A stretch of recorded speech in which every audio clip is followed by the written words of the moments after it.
Okay, get ready for one of the wildest, most unbelievable spy stories from World War II. It's 1942. A Nazi spy drops from the sky, deep behind enemy lines in Britain. His target? A factory making the legendary mosquito bomber. A huge blow if he succeeds. But this guy was different. Meet Eddie Chapman. He was no ordinary spy. Actually, he wasn't a spy at all. He was a safecracker, a charming, convicted criminal. So he was stuck in jail when the Nazis invaded, and he saw his chance. He told the Germans he hated Britain and offered to spy for them. But was he really a traitor, or was this all part of a bigger con? Well, the second he landed in England, he walked right up to MI5 and surrendered.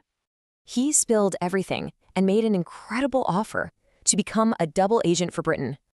MI5 couldn't believe their luck. This was a massive opportunity, and they took it. They gave him a codename that fit his unpredictable past perfectly, Agent Zigzag. So, about that sabotage mission, MI5 decided to fake the whole thing. The plan was brilliant, but so risky. Everything had to look completely real. They used stage props and clever camouflage to make the factory look destroyed from above. Chapman radioed Germany. Mission accomplished. And you know what? They totally bought it. They were thrilled. Chapman instantly became one of their top, most trusted agents. And get this, for his amazing work, they decided to give him a medal. Not just any medal. The Iron Cross. He was the only Brit to get one. So what was he? A patriot? A criminal? Or just the greatest con man ever?